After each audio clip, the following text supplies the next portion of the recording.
Tengo una pregunta, Andrés. No sé si tengo deshabilitado para compartir pantalla, porque me dice que cuando voy a compartir pantalla, ahora sí ya puedo. Ya, ahora sí que puedo. Listo, entonces, permítame un momento.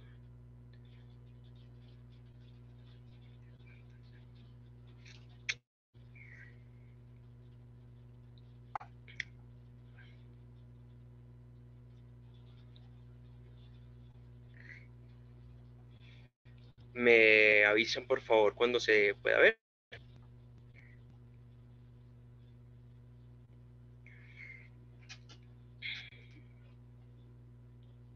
Sí, Javier, ahí estamos viendo entonces la presentación. ¿Listo? Bueno, entonces, muchas gracias de todas maneras a los asistentes por venir. La idea es hablar un poco sobre mi experiencia en ese tipo de simulaciones, en lo que concierne a simulación de eventos discretos. Siempre o desde mi experiencia, he considerado que definitivamente el tema del análisis de datos y de la estadística en la simulación de eventos discretos para sistemas productivos y en concreto en el ámbito de la ingeniería industrial es bastante delicado y es motivo de nunca va a ser o nunca va a sobrar de todas maneras repasar algunos conceptos que son fundamentales como recurso para realizar una buena simulación, para tomar decisiones sobre un sistema productivo que inclusive involucre mejorar un proceso como tal, o simplemente evaluar las características de una operación como una forma de mejorar métodos de producción o métodos administrativos en cualquier ámbito o sistema productivo.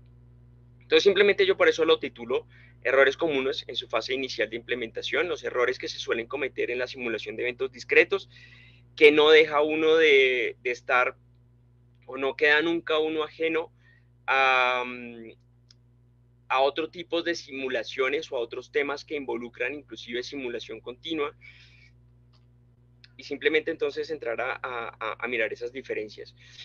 Definitivamente eso, la simulación como tal hoy en día y la industria 4.0 definitivamente es una caja de herramientas que componen diferentes modelos de programación y modelos estadísticos.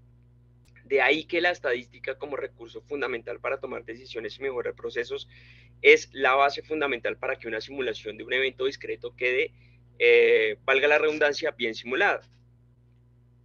Entonces allí hay que hablar en dónde podemos aplicar ello. ¿En dónde se puede aplicar? Pues absolutamente en todos los espacios donde se consideren sistemas productivos. Esto tiene inferencia en el mercadeo, en la planificación, en la programación de procesos, el control, y obviamente tiene unas representaciones como o como lo que yo conozco, el ámbito de la investigación de operaciones y los modelos matemáticos de producción para tomar decisiones y en las cuales simulación de eventos discretos está enmarcada, representa objetivos, representa una serie de parámetros, de propiedades, de aspectos, de características que son importantes para simular un sistema real. Entonces aquí ya voy al primer error que he visto por lo general en, en el área real o en el sector real cuando se hacen simulaciones de eventos discretos sobre sistemas productivos. Y es que suele a veces recolectarse datos o hacerse simulaciones de eventos discretos sobre el ideal o como yo quisiera que funcionase mi sistema productivo, cómo funcionase mi empresa, cómo funcionasen las llegadas de unidades a un sistema, o como quisiera que funcionaran los procesos en la empresa. Y siempre digo que lo primero es, así la empresa o así determinado proceso o así determinada actividad no funcione como uno lo espera, sí es necesario que la simulación de eventos discretos, en este caso, haga una simulación o haga una representación de cómo está operando en la realidad con defectos y virtudes. Porque si no es así, entonces todo lo que las decisiones que yo tome sobre ese modelo simulado pues realmente no van a repercutir sobre el sistema real. O sea, ¿cómo voy a saber yo si realmente mi solución en la simulación o en el modelo matemático de simulación va a funcionar en el sistema real? Que ese es uno de los grandes objetivos aquí. Por eso se coloca a la derecha de esa diapositiva lo que dice como sistema real. Sí, inicialmente uno puede hacer diagramas en vez de botarse de una vez a modelar matemáticamente a través de relaciones lógicas una simulación de un evento discreto. Por eso se coloca aquí, esos diagramas pueden estar representados mediante expresiones matemáticas, relaciones lógicas.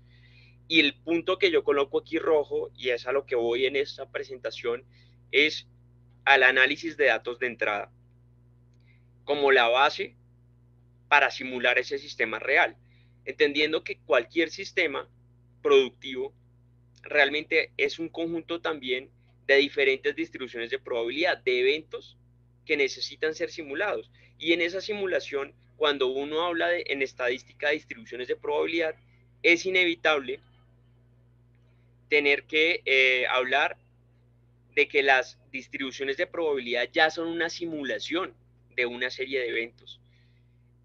Y que si ya de entrada voy a simular el comportamiento de unos datos, entonces también tengo que aplicarle un proceso de identificación y de modelamiento de ese tipo de variables, que suelo ver que se lo encargan, e inclusive en la academia se lo encargan al mismo software o a determinado software para que identifique esas distribuciones de probabilidad y me lavo las manos y a partir de ahí comienzo a modelar matemáticamente o a aplicar la simulación ya sea en Flexim, en Arena, en Simio, en cualquier cantidad de software que hay para la simulación. El recurso estadístico, en realidad, y el conocimiento del tratamiento de datos es el que tiene que tener, en este caso, el ingeniero o el modelador de los eventos antes de tomar una decisión de cómo va a modelar determinado proceso. Y que en los datos de salida, que aunque no sé si alcance al final de esta sesión, sé que tengo 2 horas, creo, alrededor, para terminar de consolidar mi idea de cuáles son los errores típicos en la simulación de eventos discretos. Los datos de salida también hay un lunar en la estadística y hay un lunar en el modelamiento matemático y en la inferencia que se pueden hacer, que se puede hacer en la simulación.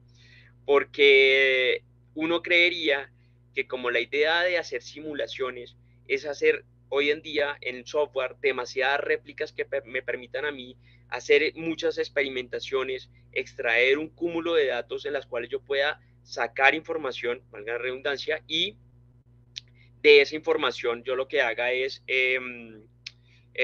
hacer inferencias sobre diferentes modelos de simulación sobre ese sistema productivo, sobre ese proceso, creyendo que en la inferencia estadística, y esta es otra cosa que he aprendido, e inclusive las técnicas de inferencia estadísticas casi siempre se basan en la distribución de probabilidad normal. Y todo lo que salga de ahí, pues hay que mirar a ver qué transformaciones se le hace para llegar a concluir qué tipo de distribuciones o cómo se comportan los datos en un sistema productivo para ser simulado. Y se cree entonces que los datos de salida de una simulación suelen ser, perdón, aquí coloco esto, suelen comportarse como una distribución de probabilidad normal ya al ser tan repetitivo. ¿Señor?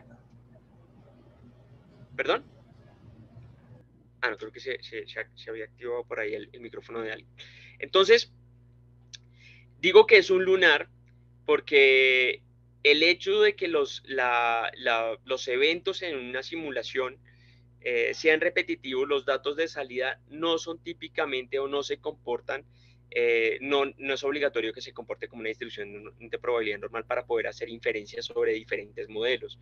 Eso ya digamos que lo tengo más que comprobado también desde algunas simulaciones que he hecho en mi tesis doctoral de datos que se creían que tenían un comportamiento normal y realmente no tienen un comportamiento normal, entonces las conclusiones que pueda sacar también sobre un estudio, sobre todo en términos de promedios, desviaciones estándar y demás, van a tener un sesgo o una incertidumbre muy grande de realmente si va a ocurrir o no ese evento, porque esa es la idea de hacer una simulación, ¿no? De todas maneras, tratar de hacer un estilo de predicción a futuro de lo que puede llegar a pasar con determinado modelo.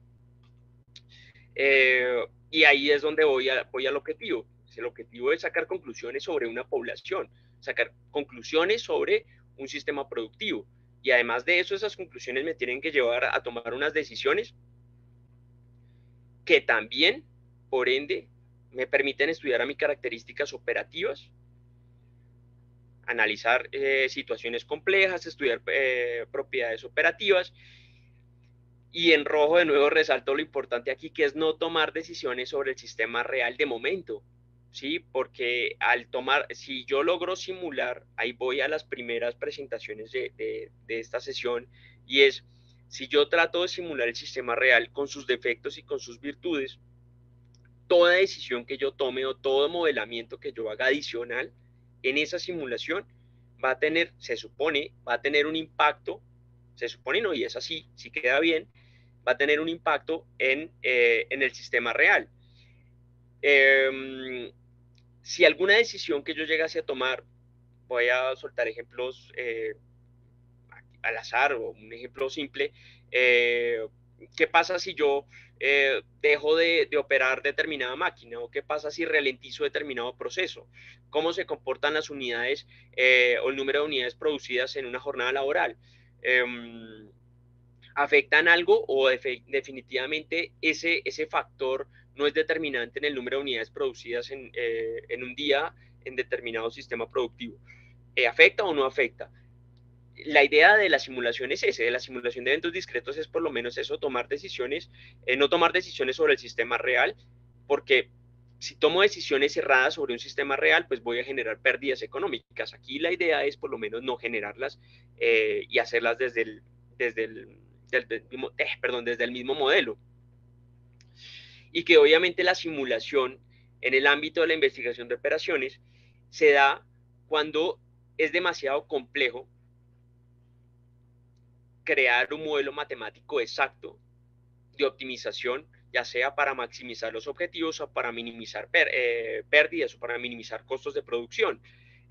Ahí siempre he dicho que los modelos de simulación caben dentro de lo que se conoce como técnicas heurísticas, porque de todas maneras esos modelos matemáticos para tomar decisiones sobre un sistema productivo como es la simulación de eventos discretos, pues no me garantizan que voy a llegar al óptimo, pero sí recuerdo mucho también un ingeniero en España que me decía que por lo menos la idea era tomar una decisión que fuese mejor que la peor de las decisiones a tomar en el sistema productivo y que con eso ya había una ganancia. Entonces, por lo general, eventos discretos la simulación de eventos discretos se utiliza mucho para simular líneas de espera, donde no se da líneas de espera en un sistema productivo, siempre hay unidades que llegan a un sistema productivo y hay un número de despachadores o un número de máquinas o servidores que son los que se encargan de evacuar las unidades y que la relación entre la tasa de llegadas y la tasa de proceso pues son las que generan unas características de operación, sobre todo analizando la fila, teoría de colas, pero también se puede utilizar en planificación de personal, desarrollo de producto, planificación y programación de la producción y en política de inventarios, si quiero ir más a fondo. Entonces la cosa es eventos discretos. ¿Qué se entiende por eventos discretos? Porque también he notado en los años que he estado dictando simulación de sistemas productivos en la academia, que inclusive los mismos estudiantes a veces en ese recurso estadístico de identificación de distribuciones de probabilidad no sé si hay una cierta miopía por tratar de ir más adelante, pero siempre he dicho que si yo voy a simular una serie de eventos discretos en un sistema productivo, tengo que tener claro el origen de la variable aleatoria. Aquí entro en un concepto que todavía no he colocado en la presentación, pero es eso. ¿Cuál es el origen de la variable aleatoria?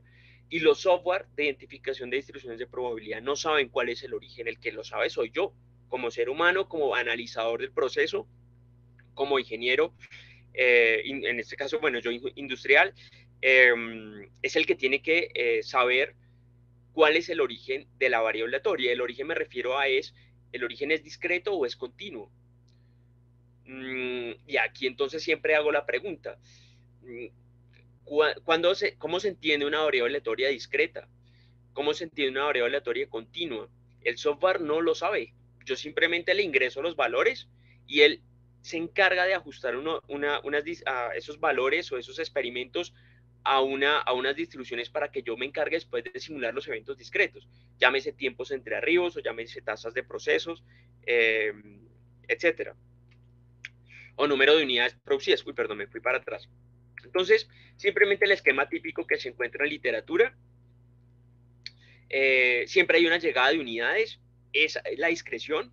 A un sistema no me van a llegar 1.5 unidades, no me van a llegar 3.4 unidades, aunque la tasa en promedio sí se puede utilizar como decimales, y eso sí tiene a confundir a mucha gente. ¿Cómo así? Yo puedo hablar de un parámetro lambda, de una distribución de probabilidad Poisson, que en promedio a mi sistema llegan 10 personas por minuto, o perdón, 10.5 personas por minuto. El parámetro promedio sí lo puedo dar como un decimal, porque es un valor esperado que en medio de todo contempla los decimales, pero la respuesta de la variable tiene que ser entera. Y porque eso yo lo considero que es demasiado, es muy grave incurrir en redondeos. Dicen, no, pues redondeo el valor y ya. No, porque al redondear una variable aleatoria, se entra en un estilo de sesgo estadístico, o en lo que yo normalmente a veces he tratado en mi tesis doctoral de estadística de optimización, que habla de truncamiento o censura de información. Y esa censura y ese truncamiento de datos que se asocia con una falta de información de la variable aleatoria es la que incurre en un sesgo o en un error en la toma de decisiones sobre determinada población, y que no es un sistema productivo que analizar una población en su conjunto, desde los servidores, hayan N servidores, las líneas de espera, las tasas de llegada, y si las tasas de llegada están quedando mal modeladas, ¿cómo voy a sacar conclusiones sobre un sistema productivo, sobre el sistema productivo real? Es ahí en donde la extracción de datos casi siempre noto que tiene un problema mayúscula a la hora de hacer simulaciones de eventos discretos en el caso de sistemas productivos o procesos, porque por lo general los que extraen los datos a veces no son los mismos ingenieros. Yo simplemente comento algunas de las dinámicas que utilizaba a veces en clase con los estudiantes antes de la pandemia, y era que yo mismo los ponía a extraer o cuantificar los datos, a extraer información de las tasas de llegadas de unidades a un sistema, ya sea a la universidad, a la entrada a la universidad, y a que identificaran las distribuciones de probabilidad y a que se enfrentaran a los errores típicos que puede llegar a cometer una persona cuando extrae información. Y ellos mismos se daban cuenta que podían llegar a obviar información, podían llegar a anotar valores mal, está muy implícito el error humano, eh, y que hay veces decían, listo, yo tengo los datos, tengo las distribuciones de probabilidad, pero la verdad, muy en el fondo, tengo las dudas de que yo haya tomado los datos bien. ¿Qué hago, profesor? Pues definitivamente vaya y vuélvalos y tómelos ya sabiendo los errores que pudo haber cometido a la hora de extraer esa información o haber tomado los datos. La toma de datos es importantísima acá. O sea, a partir después de allí, las técnicas para modelar y la sintaxis que se utilice dependiendo del software de simulación, pues en términos generales, casi todas muy parecidas, algunos con sus matices, son expresiones lógicas, matemáticas, como lo mostraba en una de las presentaciones anteriores, eh, pero pues ya casi el trabajo, para mí, el trabajo no es tan delicado como la misma identificación de distribución de probabilidad y identificación de cómo se comportan esas llegadas discretas para modelar o para simular un sistema productivo. ¿Cómo generar esas unidades? La simulación coloco aquí, la simulación de eventos se les denomina experimentos aleatorios. Y esa aleatoriedad está sujeta al azar. El azar es importante también acá. Y que no me voy a escapar de no solamente variables aleatorias discretas para simular eventos discretos, sino que además de eso, para simular eventos discretos, voy a tener que contemplar distribuciones de probabilidad o variables aleatorias continuas. Sí, van a llegar unidades enteras, entiéndase como esa respuesta que da la variable aleatoria, discreta, pero el hecho de que lleguen unidades en promedio, 10 personas en promedio a un sistema productivo o 10 unidades en promedio a un sistema productivo por minuto, no quiere decir que para que ocurra ello hayan unos tiempos entre arribos. Y esos tiempos entre arribos, esos lapsos, perdón, esos espacios que hay entre cada evento, se definen como tiempo, ya sea minutos, horas, segundos, milésimas de segundo, y ese tiempo es continuo. Entonces muchas veces a veces se cuentan las unidades que llegan a un sistema productivo desde el tiempo, desde los tiempos entre arribos, y no desde el número de unidades que llegan al sistema en promedio por minuto. Eso se puede cambiar o se puede alterar. Yo siempre he dicho, realmente hay ahí cierta hermandad entre la distribución de probabilidad exponencial en teoría de colas y la distribución de probabilidad Poisson eh, para simular las tasas de llegadas de unidades a un sistema. Por eso colocó aquí, todo dependerá de cómo se dé el experimento o cómo se comporten las llegadas de unidades a ese sistema. Perdón. Y que todo individuo en una población tiene una característica aleatoria en particular. Entonces, en ingeniería industrial, sobre todo, que somos los encargados de simular sistemas productivos en los cuales se involucran personas, pues lograr predecir el comportamiento de las personas desde el punto de vista del análisis de datos y el análisis estadístico para modelarlas como una distribución de probabilidad y después ingresar esos datos en una simulación, es bastante complejo. No es lo mismo definir los tiempos de una máquina que los tiempos de ejecución de actividades de una persona. Van a haber muchos factores implícitos en ello. Entonces, ¿aquí qué coloco? Primero hay que tener unos conceptos básicos previos, que son los que yo digo que suelen ser la razón o la causa de los errores a la hora de hacer simulaciones de eventos discretos. Lo primero que ya había comentado era esa definición de variable aleatoria discreta y variable aleatoria continua. Entiéndase que la variable aleatoria discreta tiene un número de respuestas finito y eso ya es un dato importante. Adicional a que la respuesta que da, la respuesta me refiero al valor que da cuando yo extraigo información sobre esa población, es entero, no continuo. Y aquí simplemente un ejemplo de ello. El número de fallos en el programa de un computador. Yo no tengo 1.5 fallos, tengo o 2 o un fallo, aunque los promedios del número de fallos que puede llegar a tener un computador en términos de caracterización de la población sí pueden contemplar los decimales. Número de picadas de un zancudo en una persona, lo mismo, y que además de eso colocó cualquier variable que se origine al codificar alternativas de una característica cualitativa, pues puede ser considerada una variable aleatoria discreta.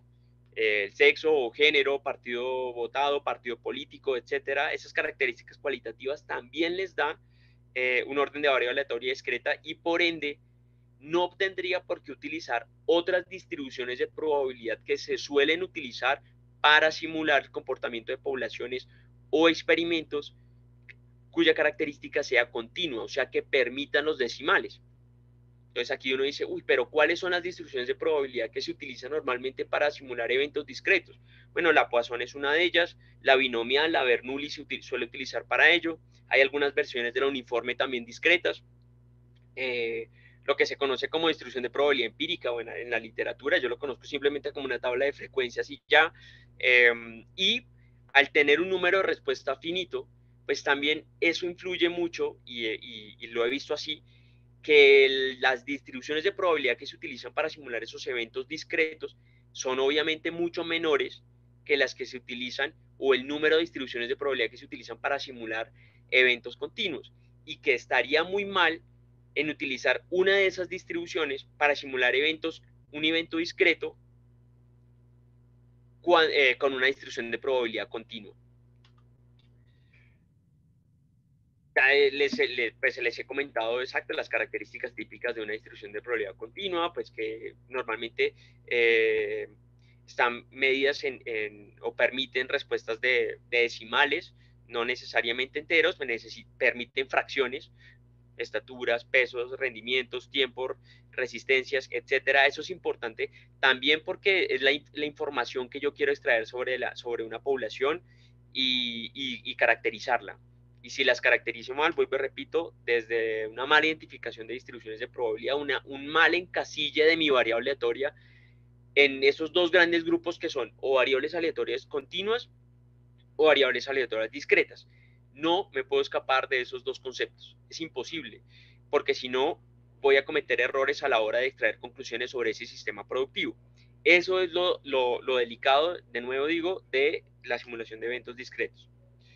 Tampoco nos escapamos de las etapas típicas de construcción de un modelo matemático, que es la definición del problema, construcción del modelo matemático, o sea, construcción de las relaciones lógicas del mismo, solucionarlo en el software que más les apetezca, validar el modelo, esa parte es importantísima. Yo siempre, cuando simulo un sistema productivo con técnicas de simulación de eventos discretos, siempre cuando corro la simulación, indago con las personas implícitas en el proceso y con las personas que extrajeron la información, extrajeron los datos. ¿Esto es lo que está pasando en el sistema real? No, no pasa eso. No se están comportando las tasas de proceso como son, falta meterle más carne, por decirlo coloquialmente, al modelo matemático o a la simulación, o enlazar o correlacionar algunos factores que son importantes para que ocurra en la simulación unas características que están ocurriendo en el sistema real. Por eso aquí no debería ser la pregunta si es óptimo o no, si no es válido o no. Simula el sistema real, si no, puede que, y aquí no defino esta flecha puntualmente en alguno de los dos, porque puede que sea un problema, valga la redundancia, de la definición del problema o de la definición del mismo sistema productivo, o sea un problema simplemente de modelación o de construcción del modelo matemático.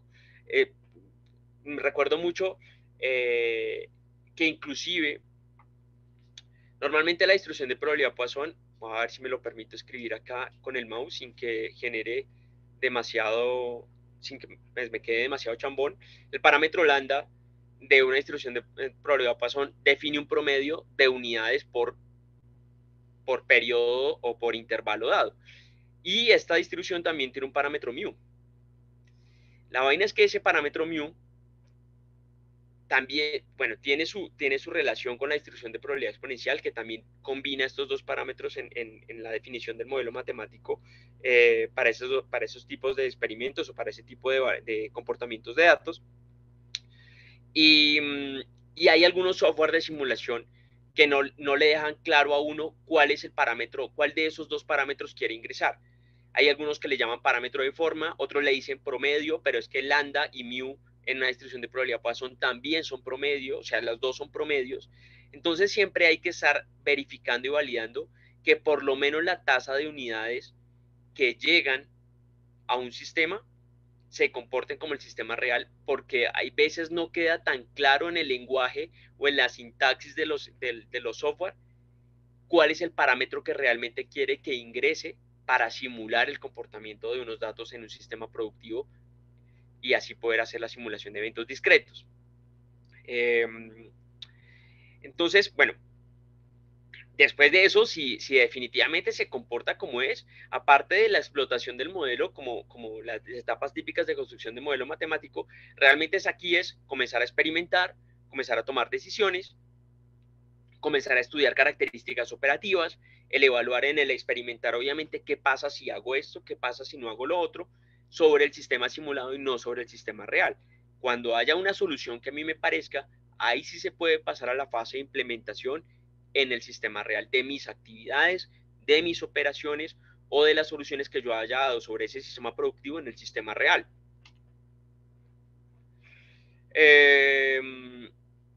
Simplemente aquí entonces enumerar eso, los casos asociados a los objetivos de la simulación, identificación del problema, identificación de las variables asociadas al problema, cuáles son variables dependientes, cuáles van a depender de mí, cuáles son independientes a ellas, y de todas maneras no me voy a escapar tanto de las variables independientes como de las variables dependientes, no me voy a escapar de simularlas y de tratar de identificar su comportamiento típico. Lo que pasa es que en un proceso industrial, por lo general, las variables dependientes, las que son controlables, tanto por los ingenieros como los jefes de producción, como por las mismas personas que ejecutan determinada actividad o proceso, pues suelen ya estar estandarizadas o tienen cierto comportamiento normal. Normal me refiero yo respecto a una distribución de probabilidad normal. Diagnosticar, experimentar, examinar resultados, todo lo que ya había comentado anteriormente, por eso voy a pasar un poco rápido esta diapositiva. Y aquí debía haber colocado en rojo, en esto que hablo yo de factores a considerar para el desarrollo de una simulación o de una buena simulación, la generación de esas variables aleatorias, cómo las voy a generar, que esos son los errores típicos que se suelen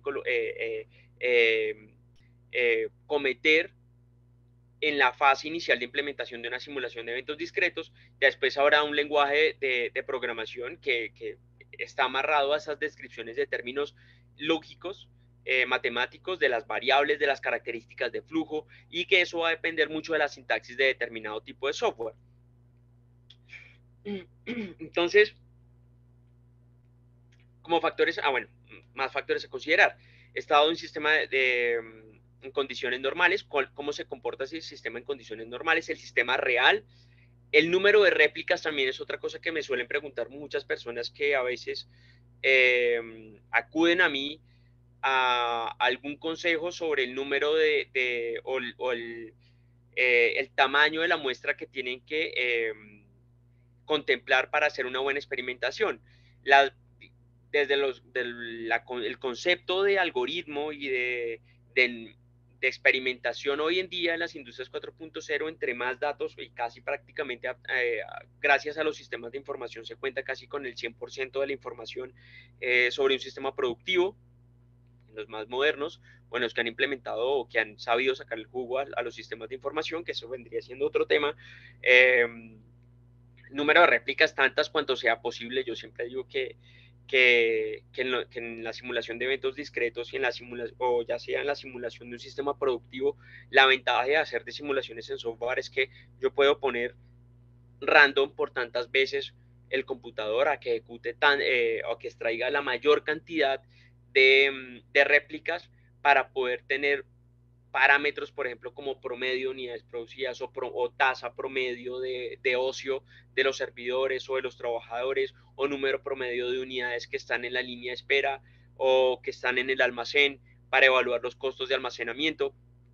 Entre más réplicas se hagan, mucho mejor, porque realmente se tiene una mayor confiabilidad, entre comillas, vuelvo y digo entre comillas, porque se cree que entre más réplicas en los datos que salgan de una simulación de eventos discretos se van a comportar como una distribución de probabilidad normal para poder hacer inferencia estadística.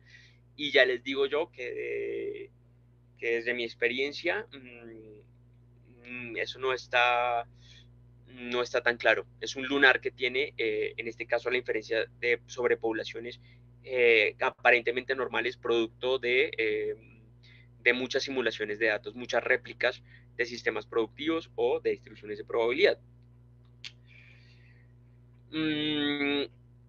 Aquí voy entonces ya al jugo, que es los errores en determinando el tipo de distribución asociada a la variable aleatoria. Y pues en la imagen simplemente coloco lo que a veces nosotros, o yo desde la ingeniería industrial, hace algunos años creía que era, si nos fijamos un momento, bueno, aquí en la parte superior de esa imagen están los promedios, los parámetros μ, de cada uno de las funciones de densidad de la probabilidad normal. Algunos le llaman campana de Gauss, yo le llamo pues las funciones de densidad de una distribución de datos, funciones de densidad que para que haya una campana o para que se parezcan por lo menos una campana tuvieron que haber utilizado la de la distribución de probabilidad normal. Y en ese caso, ¿cuáles de esas distribuciones de probabilidad creería yo que es la más normal? ¿Cuál se asocia más a una distribución de probabilidad normal, a lo que nosotros conocemos en la industria como un proceso estandarizado, como una variable aleatoria estandarizada? Desde la distribución de probabilidad estándar, tal como se conoce en la literatura, obviamente una distribución de probabilidad de promedio 0, desviación estándar 1, que es la distribución Z, que conocen algunos, pues realmente viene siendo la función de densidad verde, la línea verde. Y uno diría, ¿y por qué tiende a creer que la más estandarizada es la línea roja, cuya desviación estándar es 0.2 y no 1. Porque aquí vamos, o ya me adelanto yo a otro concepto que se tiene que tener, al que se tiene que tener cuidado en el análisis de datos previo a una simulación de eventos discretos, y es que el parámetro de kurtosis, o sea, qué tan denso, qué tan densificada está esa distribución de probabilidad, esa distribución de datos, o esos eventos, que den alturas tan significativas, tan agresivas respecto a la distribución de probabilidad normal a una de promedio ser desviación estándar 1 con unas características típicas de asimetría, de kurtosis, o sea, de altura del dato, de densidad, de densificación. Normalmente esas distribuciones como la distribución de probabilidad, la roja que coloco acá en la imagen, están asociados también a eventos anómalos. Y esos eventos anómalos, como ya más adelante les voy a mostrar, no se pueden obviar en una simulación de eventos discretos. También es otro error típico. Si ya entonces, haciendo un pequeño resumen, hasta donde lo que yo he comentado acá, lo primero es en la asociación de dónde, el origen de la variable aleatoria para hacer la simulación del evento discreto. Si sea discreta o si es una variable aleatoria continua. Estoy hablando de tiempos entre arribos de unidades discretas, entonces no me voy a escapar de esos dos conceptos. Y lo otro es en creer que entre menos variabilidad tenga una variable aleatoria, entonces está más estandarizada y más se parecerá a una distribución de probabilidad normal, porque no es así. La distribución de probabilidad normal, yo siempre digo, a los ingenieros industriales nos encanta esa distribución porque es la que menos incertidumbre da, por lo menos a mí me da esa impresión que no es ni tan gorda, ni tan flaca, ni tan alta, ni tan bajita, ni está chueca a la izquierda, ni está chueca a la derecha, refiriéndome a las distribuciones de probabilidad, la forma que debe tener la distribución de probabilidad normal. Eh, es fundamental que tenga esa forma. Y lo otro es que entonces, pero hay eventos anómalos, hay eventos muy a la izquierda o muy a la derecha de esa distribución de datos. Entonces, ¿qué hago? No, los elimino para que no, porque ahí es donde ya no está simulando el sistema real, entendiendo que hace parte del sistema la distribución de datos de entrada en la simulación. Ya es una simulación. Entonces, obviar ese tipo de observaciones anómalas sin antes hacer un juzgamiento si es un dato anómalo o qué es lo que está pasando allí, ya de entrada les digo que la simulación no va a servir de nada, por lo menos no para extraer conclusiones. Si va a haber una nota, va a funcionar como yo quiero que creería que debería funcionar, pero los cambios o la experimentación que yo haga sobre esa simulación no necesariamente va a tener que estar replicada en el sistema real, no se va a replicar en el sistema real. Por ese precisamente error en la distribución de los datos y en la interpretación de normalidad de una variable aleatoria para ser ingresada en la simulación de un evento discreto. Para eso coloco aquí ausencia de análisis estadístico inicial generando falsas conclusiones. Y otra cosa que es muy típica, ya no tanto, bueno, en la industria, eso está asociado también al tema de los datos anómalos que suelen ser eliminados y esto termina desembocando en lo que en estadística se conoce como datos dependientes o un sesgo, pues sí, un sesgo estadístico por culpa de la falta de independencia de los datos. ¿Cómo así que los datos son independientes? Que cuando yo extraigo información de una población para hacer una simulación de eventos discretos, tengo que buscar 100% la aleatoriedad del muestreo, que no haya una inferencia o un sesgo, o que si yo quiero simular cómo se comporta un sistema financiero o una sucursal bancaria desde la línea de atención al cliente en las horas más congestionadas, creería yo que son las horas del mediodía, pues entonces no voy a extraer información a las 10 de la mañana ni a las 9 para identificar distribuciones de probabilidad e ingresar los datos en una simulación de eventos discretos, porque esa simulación no va a tener nada que ver con lo que realmente, con el problema que estoy tratando de solucionar. Tiene que ver eso con la falta de independencia de los datos, o sea, hacia allá va ese término, hacia qué tan aleatorio estoy siendo, qué tan objetivo estoy siendo para extraer información de esa población o de ese sistema productivo. Es la queja o lo que algunos críticos hablaban de cuando definían, por ejemplo, que Colombia era el segundo país donde la gente vivía más feliz.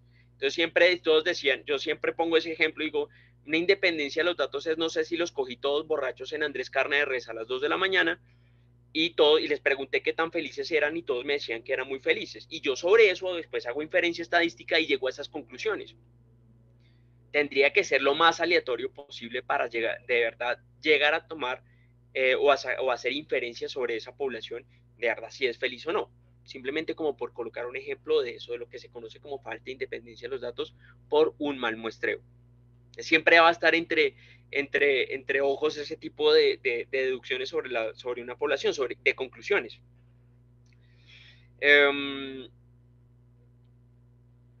Sí, incluir características irrelevantes y variables que dificultan el estudio del sistema.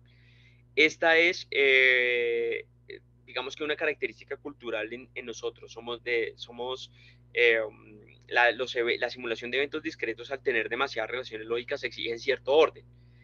No se deben incluir características o, o variables aleatorias o parámetros que creo que yo definitivamente no van a influir en mi estudio.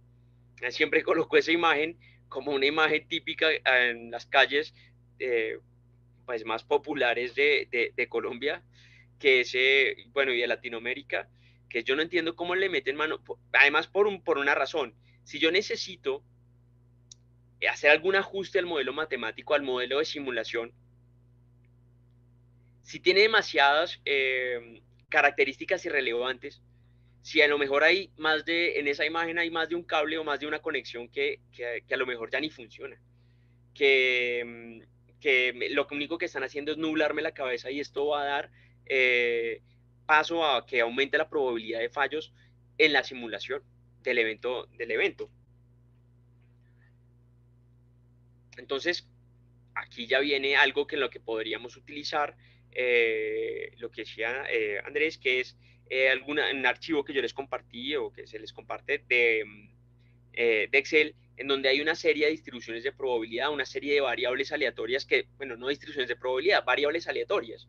Esas variables aleatorias, la idea es lograr corroborar esos diferentes comportamientos que puedan llegar a tener y que yo pueda clasificarlas de entrada sin necesidad de hacer cierta inferencia estadística o utilizar modelos de inferencia estadística para identificar o hacer ajustes de distribuciones de probabilidad. Por eso coloco aquí cómo identificar posibles comportamientos rápidamente.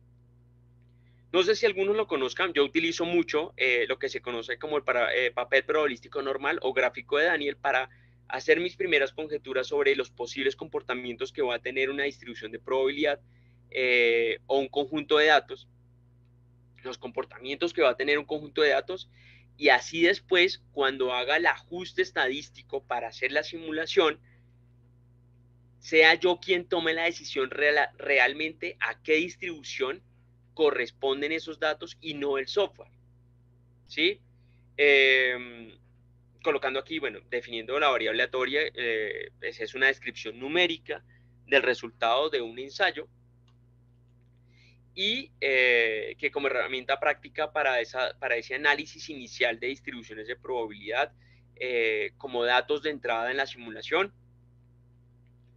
utilizo mucho el papel probabilístico normal. ¿Y en qué consiste? El ejemplo que traigo en la presentación es mucho más corto, después podríamos entrar a, a evaluarlo desde el mismo archivo que yo les compartí, lo podríamos hacer inclusive casi que a la par, pero primero explico su mecánica y ya después puedo entrar a compartir, sé que estoy compartiendo la pantalla completa del computador, entonces puedo de una vez, ya el archivo ya lo tengo abierto y simplemente es mostrarles cuál sería el paso a paso para identificar ese tipo de distribuciones en este papel probabilístico normal. Entonces, lo primero es eso. Yo simplemente tengo unos datos, representan en papel probabilístico normal, que en su sencillez, eso es otro paréntesis que hago, a veces su sencillez es tan sencillo, pero tan potente para identificar anomalías en un conjunto de datos que, que tiende a confundir. O sea, como que genera esa cierta incertidumbre, así nomás, tan fácil. Voy al ejemplo. Llámese la variable aleatoria X, igual a pues, los valores de esa variable aleatoria: 45, 80, 70, 55, 30, 26, 58, 62, 75, 40. De entrada, no sé qué significa X. Ahí sí, un poco fregado, pero, y además, ¿por qué lo digo? Porque 45, 70, 55, 30, 26, 22, 58, 62, cada uno de esos valores pareciera que fueran enteros. Y al haberlos colocado enteros, puede inclusive que yo llegue a interpretar que el origen de la variable aleatoria sea discreto, pero que realmente no sea así. Lo que pasa es que también hay una teoría en estadística que dice que si, a pesar de que el origen de la variable aleatoria o que el comportamiento de respuesta de la variable sea entero, si hay un número que tiene infinito de posibles respuestas, entonces la variable aleatoria puede ser simulada como una distribución de probabilidad continua. Cabe la posibilidad, entendiendo que una variable aleatoria discreta, una de sus características principales es que tiene un número finito o bastante reducido de respuestas. Aquí no hay una respuesta repetida, hasta donde veo, no. O sea, no hay un 45 repetido ni un 26 repetido. Entonces no parecería comportarse, o no hay una frecuencia de ocurrencia de los valores que me permita a mí concluir o medio deducir que esa variable aleatoria tiene un comportamiento discreto y no continuo. ¿Listo? Paso 1. Primero que hago es cuando yo anoto este tipo de valores, si quieren les doy un momento, eh, anoto y simplemente los tengo en el Excel: 45, 80, los que acabo de nombrar, los que están ahí en la presentación. Después de ello, lo que tengo que hacer es organizar los datos de menor a mayor. Eso lo podrían hacer inclusive de una vez en los datos que compartimos en el Drive de ese Excel que tiene diferentes distribuciones de probabilidad. Yo llamé a cada variable aleatoria X1, X2, X3. La pueden hacer con las 4 de un jalón o con la que ustedes les apetezca o quieran, que sería, yo por ejemplo escogería la columna X2 de ese Excel, la organizaría primero de menor a mayor. Digamos que ese es el paso inicial. Un consejo que siempre doy es que cuando se hacen los análisis de datos, bueno, cuando se hace análisis en software como los más populares, SPSS, R, hoy en día Python, sé que en Java, aunque no lo manejo mucho, también permite hacer algunos análisis estadísticos. StatGraphic, yo utilizo personalmente mucho StatGraphic, R, MATLAB para hacer identificaciones de distribuciones de variables aleatorias, aunque las técnicas realmente son las mismas, solamente que están inmersas en el software en particular. No desorganizarlas, o sea, o sea, hacer como un archivo muleto y después sí ejecutar el proceso para graficar ese papel probabilístico normal, que es de medio de todo, no sé si sesgarlas, pero al organizarlas de menor a mayor, en el paso que yo denomino aquí paso 1, ordenar los datos de menor a mayor, ya que representaremos las frecuencias relativas acumuladas y en consecuencia estaremos considerando la posición del dato y no de su valor propio. Eso es fundamental. Hay veces que sí se necesita saber cómo se comportan los datos de manera aleatoria, la independencia de los datos, y es mejor conservar una copia de cómo se dieron esos datos de forma aleatoria y ya no organizados, vuelvo y digo, la columna de menor a mayor, esa columna de datos aleatorios. Después de ello, el paso 2 simplemente es: para cada valor del dato, se verá representado en el eje X, debemos estimar su correspondiente valor de ordenada. ¿Cuál es ese valor de ordenada? Y aquí es donde hay un poco de confusión. Voy a ir un momento atrás en la presentación. Digamos que el dato clave está en la última fila de este párrafo. Dice: considerando la posición del dato y no su valor propio. ¿Cómo así? Entonces, Nos fijamos en la siguiente fórmula, que es una frecuencia, realmente es una coordenada de la posición del dato, en donde debería estar posicionada en función del número de datos contemplado, y que viene siendo, ese valor i es la posición del dato cuando yo lo organizo cada uno de los valores de respuesta de menor a mayor. Entonces el primer dato o el valor menor en la variable aleatoria que les acabo de mostrar hace un momento en la presentación vendría teniendo la posición 1 y su cálculo de frecuencia relativa o su ordenada, que viene siendo 1 menos 0,5 en el caso de la presentación dividido en 10, o en el caso del Excel que les compartimos, en ese caso sería 100, porque extraje una variable aleatoria o cree variables aleatorias con un n igual a 100. El por cien, entre comillas, es opcional porque es una representación de porcentaje. Como a veces uno lo hace en el Excel o uno hace esas representaciones en el Excel para que quede más fácil, obviamente cuando son 100 datos es más fácil hacer esa representación allí. Se pueden hacer, simplemente se le dice a la celda que tome los valores que tome entre i menos 0,5 dividido en n, pues sean porcentajes, o simplemente los multiplico directamente por 100. Para mostrar acá otra cosa, bueno, el siguiente paso es interpretar los resultados en función de la forma obtenida al representar los puntos. ¿Cómo así? Bueno, al cuarto paso y ya les muestro la imagen. El cuarto paso dice, solo será necesario en caso de haber obtenido la conclusión de que mis datos siguen una distribución de probabilidad normal. Porque voy a comenzar a sacar o a extraer algunos parámetros típicos o características de ese papel probabilístico normal. Por eso hago esa salvedad. Solamente será necesario si yo llego a concluir que los datos tienen un cierto comportamiento estándar o normal, que vengan de una distribución de probabilidad normal. Y aquí una representación rápida de estos valores. ¿Qué es lo que pasa acá? ¿O qué es lo que va a venir más adelante en esa presentación? ¿Cuáles son los errores típicos entonces que he venido diciendo y que se pueden ver más fácil o rápido en el gráfico de probabilidad normal? O que siempre yo, por lo general, siempre, o sea, no conozco, no recuerdo alguna vez en las que yo haya hecho simulaciones de eventos discretos sin haber pasado los datos por el papel probabilístico normal y verificar anomalías entre ellos. Hay otro tipo de gráficos que más adelante les muestro, pero este para mí es uno de los más potentes y más sencillos por el número de pasos y por la sencillez en los cálculos matemáticos que se hacen allí.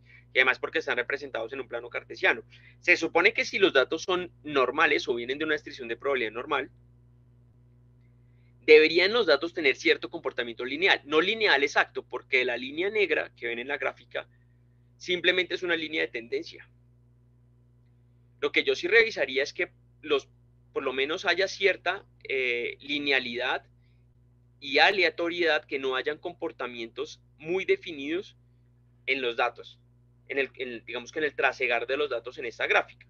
Entendiendo, vuelvo y digo que X, los valores de la variable aleatoria están aquí representados, organizados de menor a mayor en el eje de las X, en el eje de las abscisas, y en el eje de las ordenadas, o sea en Y, vienen entonces representados los porcentajes o esas frecuencias en función de la posición del dato. Entonces, dicho esto, por lo general también, cuando yo ubico la gráfica o simplemente organizo el eje, si lo estoy haciendo en el Excel, muy cercano al valor menor, en este caso para el ejemplo de la diapositiva de 26, que era 26, no, creo que era 26, si los datos son normales, me refiero a que no tienen un sesgo, o por lo menos tienen una cierta simetría. Si tienen cierta simetría, deberían pasar, o la línea de tendencia debería estar muy cerca al cero. No debería ser igual al cero porque estamos hablando de aleatoriedad, estamos hablando de azar, que inclusive para 100 datos, si para 100 datos aleatorios normales, no necesariamente la línea de tendencia tendrá que pasar por el cero, aunque es más probable, o por lo menos se va a acercar cada vez más si los datos son normales, pues en una muestra de 10, pues tampoco va a ser concluyente que los datos no sean normales o no. Pero sí, vuelvo y digo, sirve para identificar comportamientos e inclusive para identificar o hacer ajustes o identificar distribuciones de probabilidad, posibles distribuciones de probabilidad.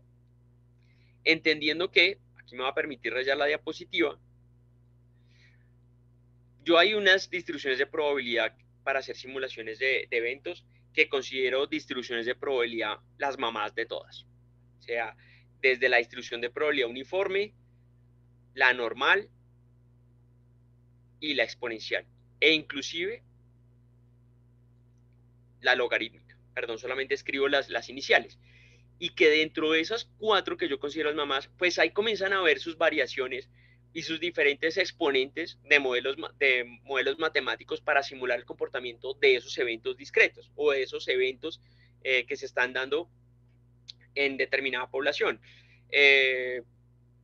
Dícese, pues la uniforme tiene también una versión discreta o tiene una versión uniforme o la triangular. La normal, pues también se habla de una log normal. La logarítmica se puede hablar de un comportamiento de datos desde el logaritmo neperiano o logaritmo natural. La exponencial tiene varias variables o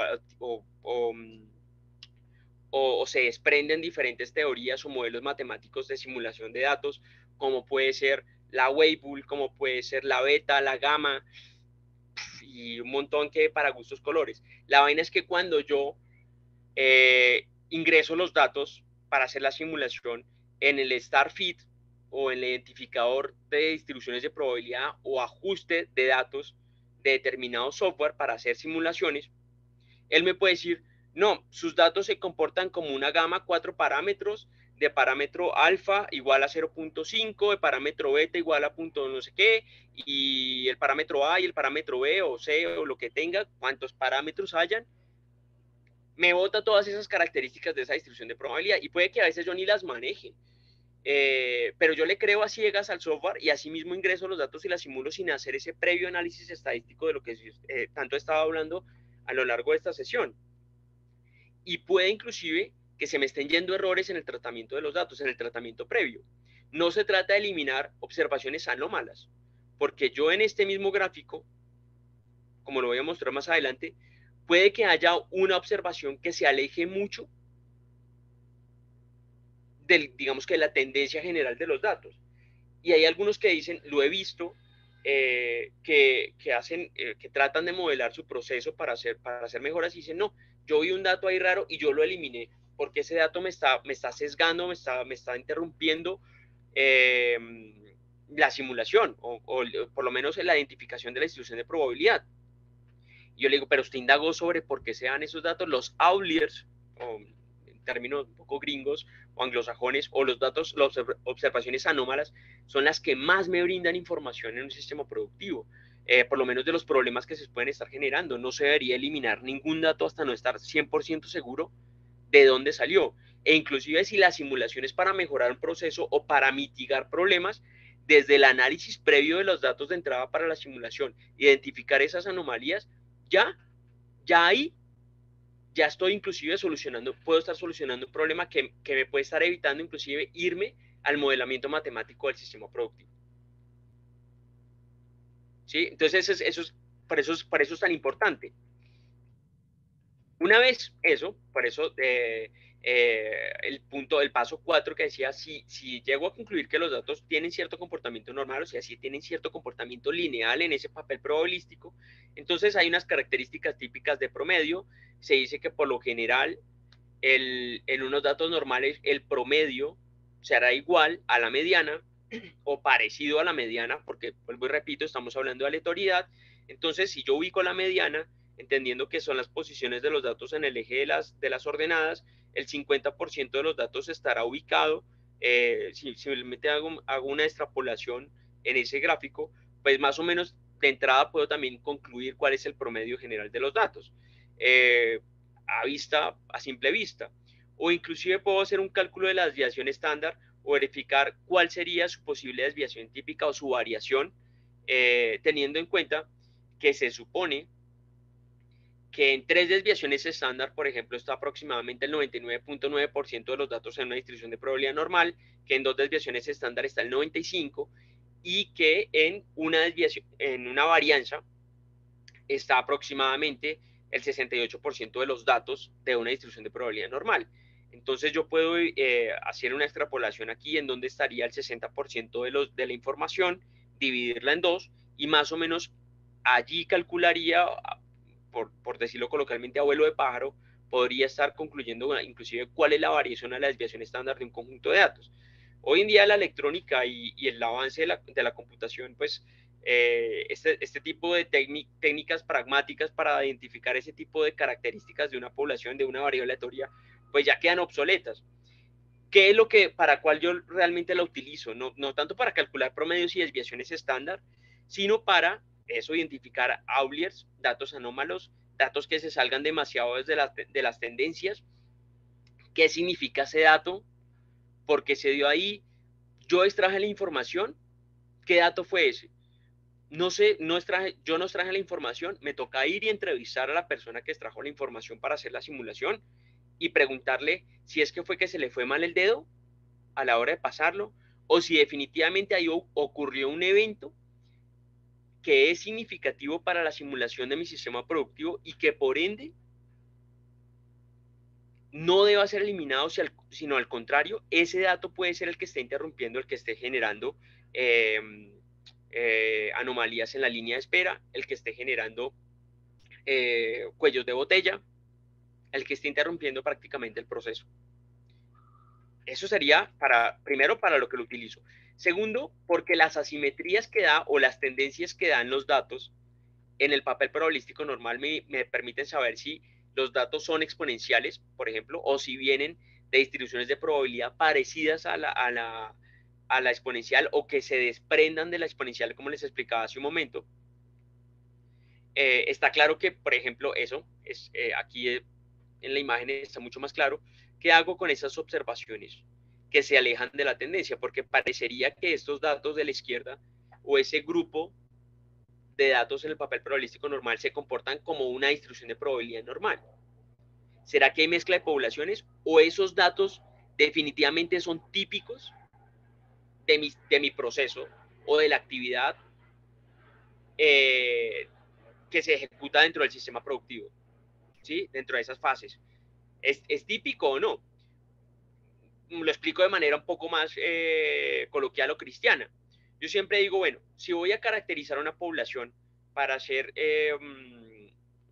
una simulación de cómo se comportan, por ejemplo, las estaturas de las personas en un salón o de las personas en una empresa, y de repente hay uno que mide 2 metros o que mide, y que eso puede llegar a influir inclusive en las características demográficas o inferencia que yo haga sobre determinada población, o que hay una persona que mide 1,80 m, más de 1,80 m en Colombia se considera ya alto, inclusive 1,70 m. Y esa persona de aquí, entonces, ¿qué hago? ¿La elimino? ¿No la contemplo? Simplemente para sacar conclusiones solamente sobre la población que yo considero normal. Esa es la idea de las distribuciones de probabilidad, de simular ese tipo de comportamiento. No se puede eliminar, o sea, esa persona hace parte de la población de estudio. Entonces ahí es cuando yo voy a buscar qué distribución de probabilidad se ajusta a unos datos de esas características. O definitivamente yo puedo categorizar, porque otra cosa que he descubierto en este mundo del análisis de datos para hacer simulaciones es que lo mejor es hacer categorizaciones. O sea, cuando uno categoriza y hace parches y trata esos parches como diferentes distribuciones de probabilidad, inclusive con diferentes probabilidades de ocurrencia de eventos, entonces se tiene por lo menos una mejor una mejor certeza de lo que está ocurriendo en el sistema real, o logro por lo menos hacer una muy buena simulación del sistema real en una compañía. Asimetrías negativas, tal vez en esta imagen no se nota tanto. Así como yo les decía que cuando los datos tienen este comportamiento en el gráfico de probabilidad normal, en el papel probabilístico normal, suelen ser datos de comportamientos exponenciales, pues el antagonista en este caso serían los datos logarítmicos, que tienden a tener la otra, digamos que la otra curva, la curva invertida.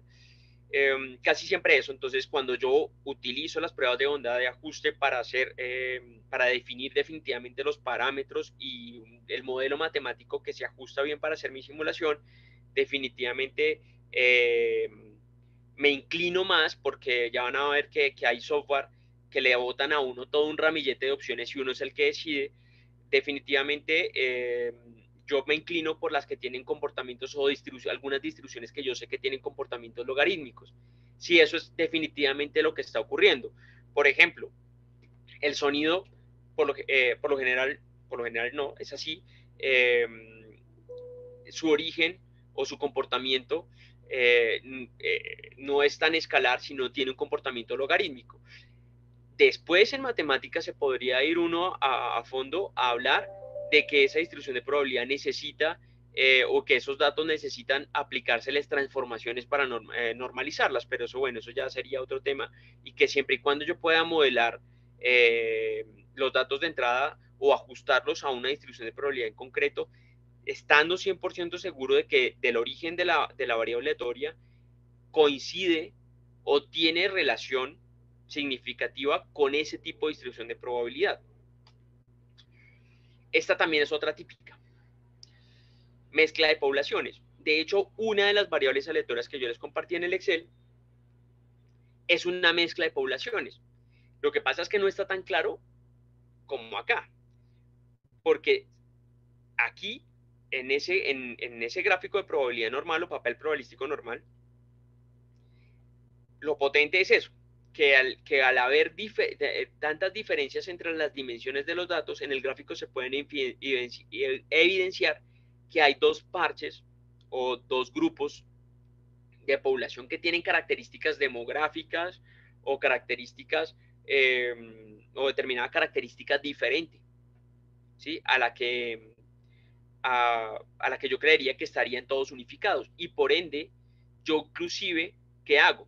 Vuelvo y digo, categorizo, en vez de estar enranchándome en buscar una distribución de probabilidad que se ajuste a los dos, porque el software le va a decir a usted, esto se parece a una distribución de probabilidad beta, tal, y usted simplemente ingresa los valores y hace la simulación del sistema productivo.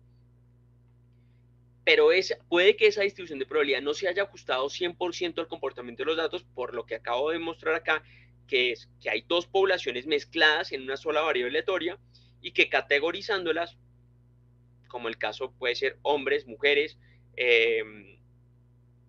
dándoles una connotación diferente, puede que encuentre que este grupo, por ejemplo el grupo 1, se ajuste mucho mejor a determinada distribución de probabilidad, y el grupo 2, el que está más a la derecha, se ajuste mejor también a otra distribución de probabilidad que no sea la beta 4 parámetros o la beta 3 parámetros o la Weibull o la que sea, que tiene unas complejidades y para mí unas incertidumbres mucho mayores que lo que pueda llegar a tener, inclusive si logro encasillar estos grupos, esas categorías, como distribuciones de probabilidades normales y que simplemente tienen una tasa, una frecuencia de aparición en la simulación de los eventos discretos del sistema productivo. De hecho, pueden hacer la prueba, porque aquí vemos eso, cómo se comporta o cómo se vería esa distribución de probabilidad. Una de las distribuciones de probabilidad perdón, una de las variables aleatorias que se les compartió en el Excel, cómo se vería en el papel probabilístico normal. Si ejecutan el proceso, organizar los datos de menor a mayor,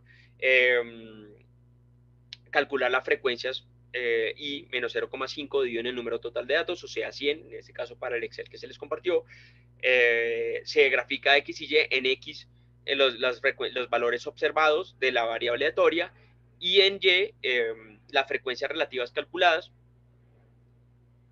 Aquí, por ejemplo, se va a dar cuenta que esa variable aleatoria que estoy graficando aquí, primero, no tiene comportamientos normales.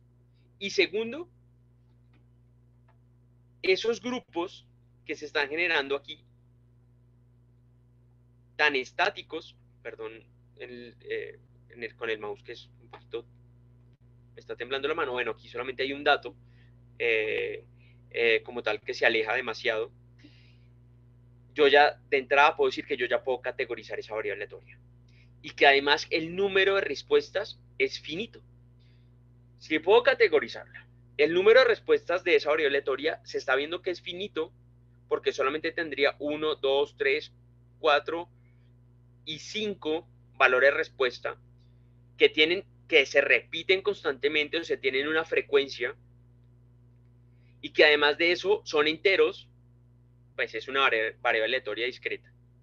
No me voy a enranchar en buscar cómo se ajustan otras distribuciones de probabilidad en un software, porque inclusive los software cuando utilizan las pruebas de onda de ajuste para ajustar datos, las pruebas de onda de ajuste están hechas o están basadas es para identificar distribuciones de probabilidad continuas. ¿Cuántas personas que hacen las pruebas de onda de ajuste así pues me va a permitir esa palabra un poco la maldita sea, ingresan los datos al software, el software les dice que eso es tal cosa y ya, y simplifican todo cuando pueden estar haciendo una mala simulación del sistema productivo, de esos eventos discretos. En este caso, yo puedo decir, bueno, yo puedo generar, realmente esos datos se comportan como una distribución de probabilidad Poisson, la Poisson sirve para simular eventos discretos, necesito definir el parámetro lambda o el parámetro mu y, y listo. Después decirle al software que, obviamente teniendo cuidado, qué parámetro me está pidiendo el software, si es el parámetro mu o el parámetro lambda de la distribución de probabilidad Poisson. ¿Qué sirve? Eso, vuelvo y digo, para simular eventos discretos. Esa distribución de probabilidad en particular, o no la distribución, sino la distribución de los datos, definitivamente se comporta como una distribución de probabilidad discreta, y además de eso, ya digo yo que es una distribución de probabilidad Poisson, pero vamos a ver qué me dicen normalmente las pruebas de onda de ajuste. ¿Cómo sería la distribución de probabilidad normal? Eso sería otra de las variables aleatorias que yo les coloqué en el Excel. Claro, aquí me faltó fue ajustar, porque puede, la falta de ajuste de la gráfica puede dar lugar a falsas interpretaciones, como por ejemplo que los datos no se comportan de manera normal. Y eso es porque yo les decía, porque normalmente si uno ajustara los datos o el eje Y, uy, es que no puedo, con el mouse no puedo trazar la línea recta, pero si uno ajustara el eje X al mínimo valor, entonces ya uno se daría cuenta que la distribución de los datos pasa por el cero y que no parece, a pesar de que se ve toda chueca, se ve cierta aleatoriedad, no se ven comportamientos demasiado anómalos. Entraría yo a juzgar el por qué hay datos tan a la derecha, tan a la izquierda, pero pues es que eso también es típico de las distribuciones de probabilidad continuas, ¿no? O sea, no son distribuciones tan cerradas, puede que caiga un número relativamente alejado del promedio, aunque su probabilidad de aparición es mucho, mucho menor. Identificaría esas tendencias, revisaría si definitivamente esos datos yo veo que se comportan de esta forma, porque si no, entonces los datos se comportarían como un exponencial o se comportan de forma logarítmica o inclusive se comportan de forma uniforme, que sería la siguiente presentación que les tengo. Y una de las eh, de las variables aleatorias que también coloco en el Excel, creo que es X3. Y en X3 uno dice, uy, pero esta variable aleatoria sí definitivamente en el gráfico de probabilidad normal es igualita a una distribución de probabilidad normal o tiene sus tintes. Sí, yo soy muy crítico de las pruebas de bondad de ajuste que se hacen algunas veces para definir si unos números son aleatorios o no, o una distribución de probabilidad uniforme se comporta como de manera aleatoria, independiente y demás, en, utilizando los modelos matemáticos de la misma distribución de probabilidad normal. Porque si bien tienen un aire, las dos pareciera que tuvieran la misma forma. Una cosa es una distribución de probabilidad uniforme y otra cosa es la normal. ¿Dónde se ve mejor esto? Que no lo coloco en la presentación. Si yo graficara la función de densidad de unos datos, la función de densidad de la distribución de probabilidad normal, de unos datos uniformes, esa función de densidad de la probabilidad normal de unos datos uniformes tendría más o menos, no se verían como una campana de Gauss, 100%, sino que al contrario, como yo digo, pero se va a ahorrar todo. Esa campana de Gauss se va a ver realmente sesgada, como diría Mocha yo, o sea, Mocha a la derecha y Mocha a la izquierda, no se vería completa. Cuando ocurren ese tipo o pasan o veo ese tipo de imágenes o de figuras en la función de densidad de la probabilidad normal, que la distribución se ve se ve muy de manera tajante en el gráfico, vuelvo y digo, en el gráfico de probabilidad normal no se nota mucho, pero en la función de densidad de la distribución de probabilidad normal sí, cuando definitivamente se nota que esa distribución no tiene colas ni a la izquierda ni a la derecha, y es cuando yo digo, uy, los datos definitivamente se comportan como una distribución de probabilidad uniforme. Son continuos, se ven aleatorios, se ven uniformes, no tienen pues, tienen una tendencia lineal en el gráfico de probabilidad normal, pero definitivamente están o sea, hay una frecuencia o suelen notarse demasiado que están sesgados, entre comillas, entre A y B, como se suele definir una distribución de probabilidad uniforme. Y fíjense que una de las variables aleatorias que yo les coloco allí, que les comparto en el Excel, tiene el comportamiento exponencial. Y mire cómo se vería en el papel probabilístico normal. Tendría definitivamente no tiene una forma 100% lineal. Esto es lo que llaman, tiene una cola hacia la derecha, tiene un sesgo.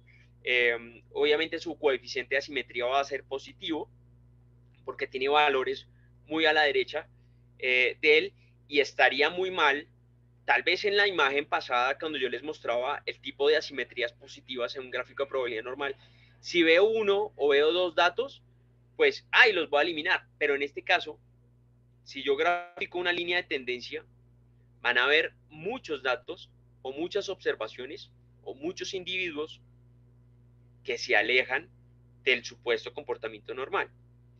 De entrada yo digo siempre esto tiene que ser una exponencial, y de ahí de la exponencial se derivan, normalmente lo que pasa es que la distribución de probabilidad beta y la gamma, al tener más de dos parámetros que definen matemáticamente o su entramado matemático, buscan modelar esos comportamientos, pues las combinaciones de esos parámetros, parámetro de forma, parámetro de posición, parámetro A, B y todos los que tengan, las combinaciones matemáticas de ellos pues van a terminar logrando simular cualquier distribución de datos, o van a lograr ajustarse mayoritariamente casi a todas.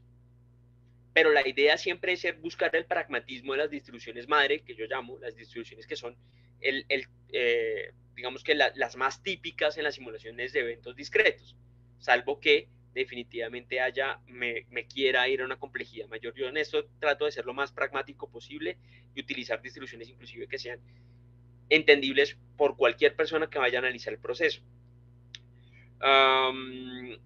¿Cómo se debería una mezcla de poblaciones normales? Porque de todas maneras yo generé unos datos producto de simulaciones de eventos discretos.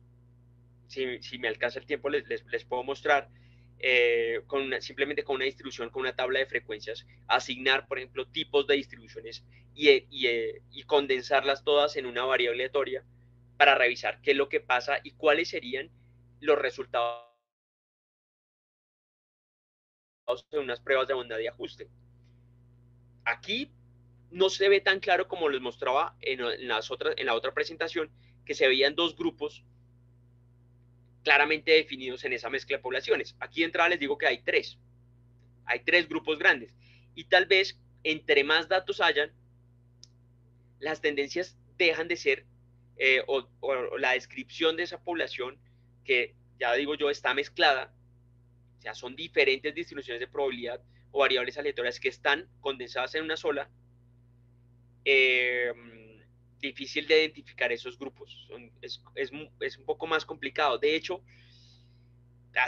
y como esto no deja de ser estadística descriptiva, después se vota uno de las pruebas de bondad de ajuste, que son inferencias, ya, conclusiones sobre esos datos, pues haciendo como un acto de fe, yo aquí ya vería el primer grupo de datos, con un promedio alrededor del 2. Y por acá ya vería el otro grupo, el siguiente, que tiene una dispersión menor, pero que puede que llegue a tener un promedio diferente. Y que inclusive este parche o este grupo de observaciones pertenezcan a otra categoría en la mezcla de poblaciones y que además de eso no solamente tengan un parámetro de posición, o sea, un promedio diferente a las otras dos, sino que además de eso tienen una dispersión diferente. ¿Qué pasa si la logro identificar?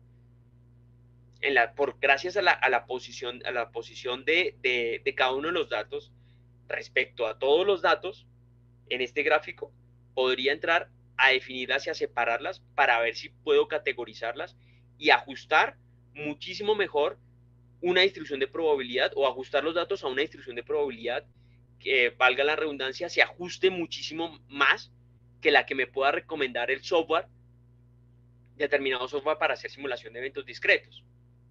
¿Sí?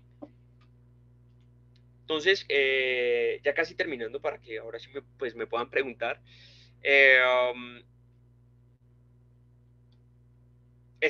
Digamos, el título de esta presentación es ya redundante respecto a lo que yo les digo. Al final, las distribuciones de probabilidad también son una simulación de una variabilidad, de la variabilidad de los datos. Pretenden explicar la variabilidad de unos datos y que es necesario cuantificar en algún grado la dispersión de ellos. Otra característica típica, simplemente por hablar de lo primero que yo suelo hacer a la hora de inferir sobre una población, vuelvo y digo, porque lo otro es simplemente un análisis descriptivo de las variables que se van a ingresar en la simulación de eventos discretos, aparte de es lo que yo conozco como kurtosis estandarizada y asimetría estandarizada. Muchos software de análisis estadístico, bueno, el StatGraphic da un software que yo suelo utilizar para analizar distribuciones de probabilidad antes de simular, sí que me da los parámetros de asimetría estandarizada y kurtosis estandarizada, que no es lo mismo que la asimetría y la kurtosis a secas, porque esos cálculos de asimetría y kurtosis, por ejemplo, que el SPSS da, no son las versiones estandarizadas, que el SPSS se suele utilizar mucho para analizar datos. Y entonces ese dato de asimetría y kurtosis estandarizada no tiene nada que ver con un dato de inferencia estadística, sino más bien con un dato descriptivo que no me dice mucho realmente. Ahora les voy a decir por qué. Sí, uno puede buscar en cualquier libro o en la web o en donde sea cuál es la fórmula típica de asimetría para calcular la asimetría de una variable aleatoria continua. Pero la asimetría estandarizada tiene una variante pequeña, que no sé si todos la conocen, que es ese mismo cálculo de asimetría, pero dividido en la raíz de 6 sobre n, sobre el número total de datos que se contemplaron en la muestra o en la población. Esa pequeña formulita de la simetría estandarizada, entendiéndose que, por ejemplo, unos datos exponenciales o una variable aleatoria exponencial o de características exponenciales tiene una simetría a la derecha, que las distribuciones logarítmicas suelen tener asimetrías a la izquierda, y que como estos parámetros de inferencia estadística están hechos es para saber si definitivamente puedo hacer inferencia sobre una población desde su concepto de distribución de probabilidad normal, entonces tengo que establecer unos rangos, que se dice que están entre -2 y 2. O sea, yo no puedo afirmar que una distribución de probabilidad o un conjunto de datos se comporte como una distribución normal, porque puedo estar embarrándola en las decisiones que yo llegue a tomar sobre ella, y obviamente después cuando pase al modelamiento del sistema productivo va a quedar mal simulado, si se sobrepasan de -2 y 2, o sea, si ese coeficiente de asimetría estandarizada se pasa el -2 y 2, porque el simplemente a secas coeficiente de asimetría puede dar valores de 25, 35, valores muy grandes o valores muy pequeños. Eso no quiere decir que esa simetría de esa variable aleatoria se comporte como una distribución de probabilidad normal, a menos de que esté hablando de la fórmula de la simetría estandarizada. Esta diapositiva la voy a pasar un poco rápido, porque pues, es lo mismo que les estaba diciendo ahorita. Asimetrías negativas o asimetrías positivas. Las exponenciales suelen tener asimetrías positivas, y las logarítmicas o de comportamiento logarítmico suelen tener asimetrías hacia la izquierda. ¿Y la kurtosis qué? La kurtosis es una versión o un parámetro de densificación de los datos, que la complejidad de su fórmula también la calculan los software estadísticos o inclusive el Excel, la versión de análisis de datos, claro que sí, pero no da la versión estandarizada, que se rige bajo la misma lógica de la kurtosis, perdón, de la simetría estandarizada, que es encasillar los datos o lograr definir entre -2 y 2 qué kurtosis sería una kurtosis, sí, una kurtosis normal dentro de una distribución de probabilidad. Parece activo un micrófono. Y que pues sería un dato que también aplica para las asimetrías, que un valor cercano a 0 correspondería a una distribución normal, casi en forma de campana. Pues casi digo yo porque de todas maneras tendría que hacer una simulación de muchos datos para que, de muchas respuestas, hacer muchos ensayos para que definitivamente eso se comporte como una distribución de probabilidad normal.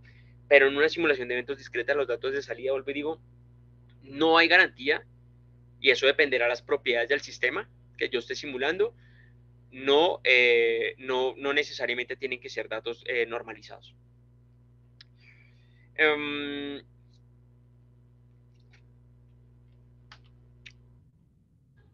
Acá. Entonces simplemente, bueno, lo que yo colocaba en la diapositiva pasada simplemente es una explicación de qué pasaría con una kurtosis negativa. Las kurtosis negativas hablan de que los datos están demasiado densificados. Las kurtosis positivas, las kurtosis positivas hablarían de distribuciones o de datos muy densificados, y distribuciones de kurtosis estandarizadas negativas estarían diciendo que hay una dispersión muy grande de los datos, más de lo normal. Más de lo normal me refiero yo, más de una distribución de probabilidad normal. Vuelvo entonces a la formulita, dice kurtosis estándar. El Excel, vuelvo y digo, son uno de los software más utilizados por excelencia, yo creo que a nivel mundial, independientemente de la categoría de la empresa o de la compañía, o digamos que uno de los software más democratizados a la hora de analizar datos o hacer tablas y demás. Tiene su propio también paquete para analizar datos. Él calcula la kurtosis, perfecto, no tengo que modelar esa fórmula, pero no da, vuelvo y repito, hay que verificar si esa es la versión o la kurtosis estandarizada. Kurtosis estandarizada, que se sobreentiende que es el mismo dato o la misma característica de kurtosis dividido en la raíz de 24 sobre n, sobre el número total de datos. Ya con esa solamente formulita puedo encasillar los datos entre -2 y 2 y saber si definitivamente esa variable aleatoria tiene comportamientos normales o a qué se parece. Porque también diría yo que una distribución de probabilidad exponencial tendría asimetrías. El coeficiente estandarizado de asimetría tendría que ser superior al 2 para definir definitivamente que no es una distribución de probabilidad normal, que no la puedo modelar como una distribución de probabilidad normal, que si así el software me dijese, para hacer las bondades de ajuste, que puede utilizar una normal, yo definitivamente, conociendo el origen de la variable y conociendo las características de esa población, definitivamente decido no incluir o incluir la distribución de probabilidad que a mí más me parece allí. Está claro, bueno, en este histograma, porque simplemente es un diagrama de frecuencias amplificado en un histograma. Aquí se ve que hay observaciones muy a la derecha de los datos. Esto no es exactamente una campana de Gauss. Esto, cuando yo grafico unos datos exponenciales como la función de densidad de la distribución de probabilidad normal, tienen que tener esa forma, perdón.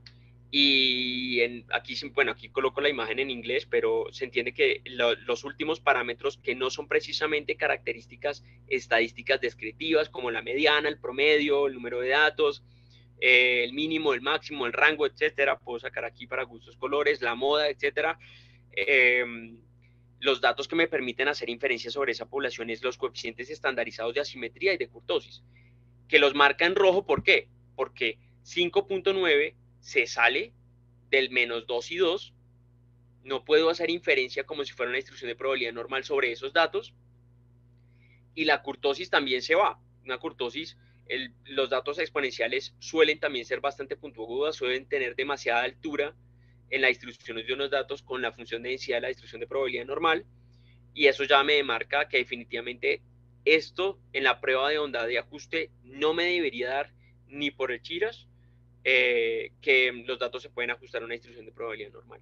Si un software de ajustes de datos me dice que esos datos se pueden modelar como una normal y yo veo que definitivamente la distribución es asimétrica, que tiene valores muy a la derecha, que no se pueden eliminar porque están bien tomados los datos, porque definitivamente hacen parte de la población de estudio, porque los coeficientes de asimetría y kurtosis no dan por ningún lado, pues yo ya comienzo a dudar del algoritmo o de las pruebas que está ejecutando o de la manera como está operando ese software para recomendarme esas distribuciones de probabilidad.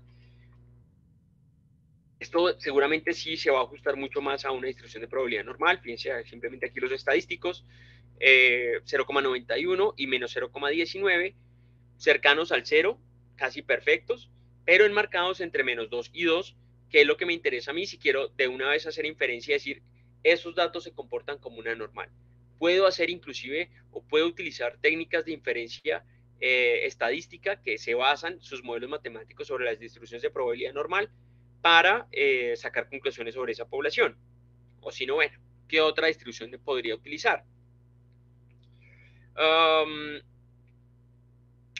Simplemente un dato antes de botarme a las pruebas de bondad de ajuste. Perdón, tomo agua.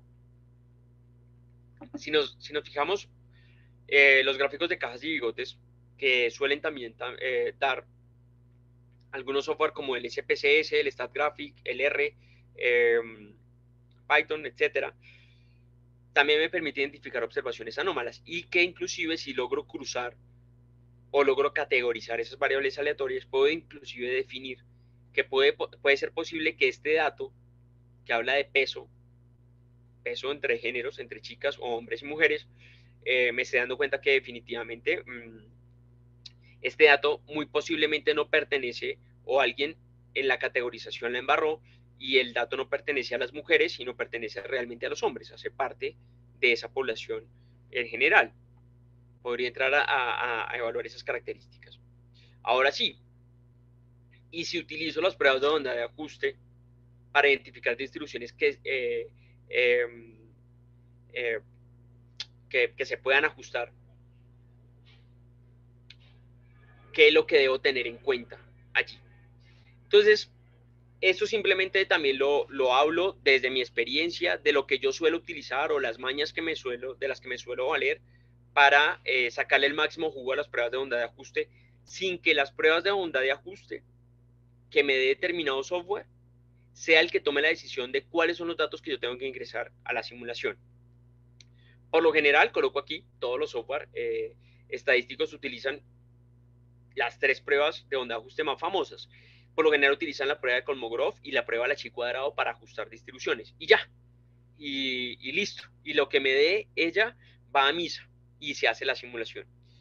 Eh, Haciendo un resumen realmente de lo que la prueba de Anderson-Derlin ya no es haciendo hincapié en su matemática, sí es conocida en el medio del análisis, en el mundo del análisis de datos como una de las pruebas de onda de ajuste más potentes para definir si definitivamente una distribución de probabilidad no es normal o es normal o no. Obviamente utiliza otros parámetros o características para evaluar otras distribuciones de probabilidad, basando o utilizando siempre una hipótesis, ¿no? La hipótesis de que estos datos se parecen primero a una normal y si no, a qué otra distribución de probabilidad se pueden parecer. Evaluando, vuelvo y digo, la variabilidad y el comportamiento aleatorio de los datos. Por eso lo coloco aquí en rojo. O sea, es una prueba que es muy buena detectando la distribución de probabilidad normal o el comportamiento normal de unos datos. Es la más potente o la que más le suele gustar a algunos estadísticos puros. Yo no soy estadístico puro, pero pues me he hecho mis pinos en ello, desde la ingeniería industrial. La de Kolmogorov, que identifica, o sea, utiliza mucho las frecuencias de los datos o trata de utilizar las distribuciones empíricas, que no es otra cosa que una tabla de frecuencias, para mirar cómo están distribuciones de los datos en función de una distribución en referencia, utilizando pues todas el ramillete de distribuciones de probabilidad que puedan llegar a ver en cuál pueden encasillarse o cuál definitivamente a la prueba de Kolmogorov, la prueba de onda de ajuste, dice que se parece más. Y hay otra que les decía hace un momento, la de la chi cuadrado, que no la tengo aquí explicada, pero básicamente, más que evaluar las posiciones de los datos como una distribución, en este caso empírica, y respecto también a la función acumulativa de determinada distribución, en este caso la chi cuadrado evalúa más también las varianzas o si se parecen las varianzas, a qué variabilidad típica se puede llegar a parecer determinada distribución de probabilidad. Simplemente voy a decir que yo combino las tres. Yo combino lo que es la de Anderson-Derlin, Kolmogorov y chi cuadrado en los software. Siempre me fío mucho de un software que me dé esas tres perspectivas matemáticas de pruebas de onda de ajuste, no solamente una, que es otro error típico ahí que se deben anotar. Utilizar solamente una prueba para hacer inferencias sobre qué distribución de probabilidad se ajusta mejor, porque algunas son mucho más bondadosas que otras. Esos mismos datos que compartí en el Excel, yo los ingreso, suelo utilizar mucho RStudio para,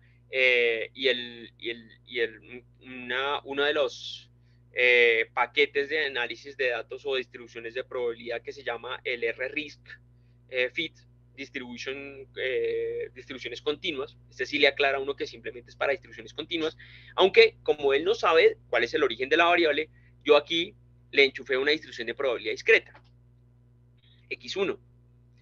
Y ese software o ese identificador de distribuciones de probabilidad o pruebas de onda de ajuste, en este caso el RStudio me da las tres pruebas que se suelen utilizar mayoritariamente. La chi cuadrado, que está aquí, los valores de chi cuadrado, un nivel de significancia y definitivamente, bueno, Anderson-Derlin, la hipótesis que manejan, si la rechaza o no, ya les digo cuál realmente es la hipótesis aquí, la hipótesis nula o alternativa que utiliza. Kolmogorov, más que no la coloca, pues solamente coloca las iniciales. Y aquí yo entro a tomar decisiones. Él me comienza a recomendar algunas distribuciones de probabilidad, pero fíjense que recomienda son las continuas. Y yo ya de entrada debería saber por el gráfico de probabilidad normal, que es este empírico que coloca acá, que definitivamente los datos se pueden categorizar, que inclusive, bueno, aquí no se ve bien en el gráfico de probabilidad normal, el papel probabilístico normal se ve mucho mejor que los datos son enteros, se debería ver que los datos son enteros, y entonces aquí los software simplemente revisan. Respecto a la normal, ¿qué grado de diferencia tiene en cuanto a la prueba chi cuadrada? Definitivamente la chi cuadrada me dice, vea, esa cosa no se parece a una normal. Y además de eso, la prueba de Anderson-Derlin también llega a la misma conclusión, rechaza la hipótesis de normalidad de los datos. Además dice, él trata de mirar a ver cuál otra se puede ajustar bien, utiliza la t-student, la uniforme, exponencial, logística, Cauchy y la normal. Cada vez se va arrimando un poco a la normalidad de los datos, pero inclusive desde la tabla de frecuencias tampoco, obviamente eso no es una campana de Gauss, eso no tiene forma de campana. La distribución de probabilidad Poisson tiene un aire al exponencial, aunque, vuelvo y digo, el número de respuestas es finito, por eso no se puede contemplar como una distribución de probabilidad continua. En conclusión, aquí todas las pruebas salen rechazadas. ¿Y entonces qué hago? Aquí tengo que apelar a mi conocimiento sobre distribuciones de probabilidad, sobre datos, para definitivamente definir a qué distribución de probabilidad se ajustan este comportamiento. ¿Y cómo se vería la distribución de probabilidad normal? Bueno, si se fijan en cada una de las, en el gráfico PP, en el gráfico empírico y en el de cuantil, en este caso el software trata de demostrar algunas líneas de ajuste a los datos y no comienzo a ver yo por aquí datos anómalos, ni comienzo a ver rarezas. Y de hecho él me recomienda, aparte de la distribución de probabilidad normal, otras distribuciones, que yo soy el que tengo que tomar la decisión si se pueden llegar a ajustar mejor o no. Acuérdense que aquí hay variabilidad. Entonces, aquí principalmente, obviamente, las tres pruebas, la de la chi cuadrado, la de Anderson-Derlin y... No, inclusive fíjense una cosa, Anderson-Derlin rechaza la hipótesis de normalidad de los datos. Mientras que la prueba de Kolmogorov aprueba la normalidad de estos datos y la chi cuadrado también, porque su p-valor o su p-value es superior al 0.05, que normalmente es, digamos que la referencia para tomar la conclusión de que los datos se parecen o no a una distribución de probabilidad normal. Entre el valor p este más cercano al 1, pues va a ser cada vez más, va a ajustar más respecto a esa prueba de onda de ajuste. ¿Quién toma la decisión? Al final yo. Al fin y al cabo, puedo decir, bueno, y la siguiente, una Cauchy, yendo y buscando un poco en literaturas el tipo de distribución que es esto, realmente son distribuciones muy parecidas también a la normal. La logística tiene también sus aires, solamente que puntualiza mucho más en el tipo de distribución. Obviamente es que aquí hay un dato anómalo, se fijan, hay un dato que puede estar entorpeciendo los datos, por eso también hay aquí un valor muy a la derecha de la distribución normal de los datos. Y eso fue porque yo se lo introduje de aposta, porque ese dato puede estar sesgando el tipo de distribución de ajuste. Por eso el análisis previo de las distribuciones de probabilidad. Fíjense aquí se nota más cómo se comporta un uniforme, porque el uniforme realmente debería aparecer en un diagrama de frecuencias, aparecer una caja completa. Que sí, hay veces que en algunos gráficos, como el papel probabilístico normal, se parecen en el histograma, en el diagrama de frecuencia se puede ver mucho mejor que no es precisamente o no se parece a una campana de Gauss, como la distribución de probabilidad normal, y que de todas maneras él me aprueba como la primera distribución de probabilidad, la que se parece como una distribución de probabilidad normal. Luego aplica la logística e inclusive Kolmogorov me dice que se parece a una distribución de probabilidad beta. Y por ningún... Ah, bueno, sí, aparece de 1, 2, 3. De cuarta aparece la distribución de probabilidad uniforme. La chi cuadrado dice que los datos no son uniformes. Rechaza porque es menor al 0.05 el p-value. Aquí está. Anderson-Derlin ni siquiera lo contempla. Y la de Kolmogorov dice que no se puede rechazar que sea un uniforme, pero de todas maneras el estadístico no parece ser tan convincente porque está también cerca al 0.05. Y mire cómo son las cosas. O sea, yo mismo generé la variable aleatoria, una variable aleatoria uniforme en el mismo software. Y después cuando se aplican las pruebas de onda de ajuste, él me recomienda otra. ¿Sí? Entonces esas son las cosas que uno siempre tiene que coger con pinzas de las pruebas de onda de ajuste para hacer las simulaciones de eventos discretos o ingresar los datos de las distribuciones de probabilidad que van a interactuar en la simulación. Eso era lo que quería mostrarles de momento. Bueno, resultados de la exponencial. Fíjense, la distribución de probabilidad exponencial tiene esa cara, tiene ese comportamiento, y el primero me dice que no.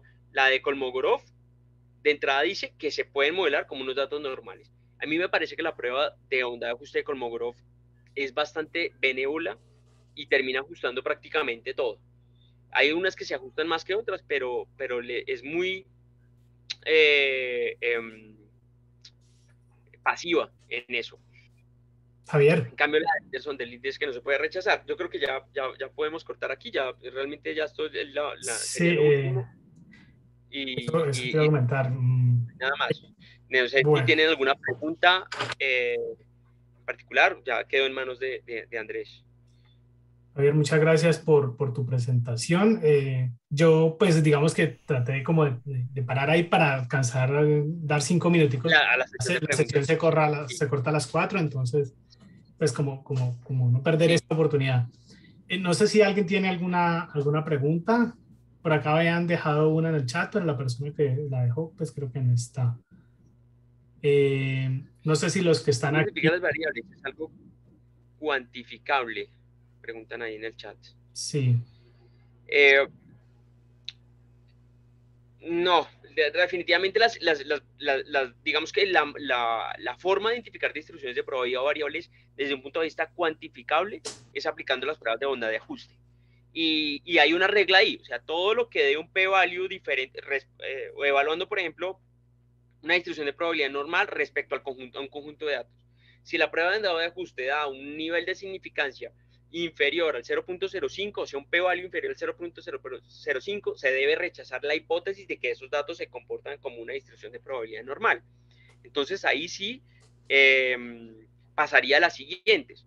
Y eso sí sería más cuantificable. Lo que pasa es que desde el gráfico ese de papel probabilístico normal, yo sí considero que es, digamos que una identificación descriptiva del tipo de forma que puede llegar a tomar. muchas gracias. Una ¿Hay breve. alguna otra pregunta por acá de los participantes que están acá en la sala todavía? Yo quería preguntarte en el sentido de si, digamos, tú has cuantificado en términos de costo o de error el usar una distribución que dé el sistema cuando corro pues, las pruebas o una más estudiada analizando pues todos los datos. Si has tenido, digamos, oportunidad de evaluar, de comparar esas dos situaciones y términos de error. Sí, sí, me pasó en la tesis, en un paper que inclusive esta semana ya salió publicado en una revista de conceptos estadísticos y matemática de Estados Unidos, porque resulta que estaba haciendo una experimentación de gráficos de control y en los gráficos de control digamos que hay un parámetro que se suele utilizar, o sea, se le suele decir ARL, que es cada cuánto salen los datos fuera de los límites de control en un gráfico de control. Y siempre se habla, digamos que de tasas promedio. Si los datos están bajo control, hay un promedio de ARL tanto. Y cuando se hacen las simulaciones, me comencé a dar cuenta de que esos parámetros, esos promedios, desviaciones o las distribuciones que se puedan llegar a dar por fuera de las variables aleatorias, eh, o por fuera de la simulación, no tienen nada que ver con la distribución de probabilidad normal, o sea, no se normalizan, no se da cuenta y entonces ahí se rasca uno la cabeza y trata de hacer la vista gorda en la academia y dice, decir, pues pucha, o sea, realmente ese dato tiene, o el producto de esas distribuciones de probabilidad, al no ser normal, tiene una incertidumbre muy grande respecto a la afirmación que yo haga. Y eso es lo que suele pasar a veces en las simulaciones de eventos discretos, que como se usa para tomar decisiones, entonces puede que así yo tenga haga una caracterización de mi sistema productivo, siempre va a haber una incertidumbre producto de esa variabilidad, de todo ese entramado de variabilidad que tiene una simulación de eventos discretos, que, que puede hacer que no se cumpla 100% lo que yo tenía diagnosticado. Listo, muchas gracias. Bueno, pues, ¿hay alguna otra pregunta? Ok. Bueno, Javier, muchísimas gracias Bueno, entonces por este tutorial muchísimas gracias a ustedes por asistir. y feliz tarde para Encantado. todos. Bueno, que estén bien. Luego.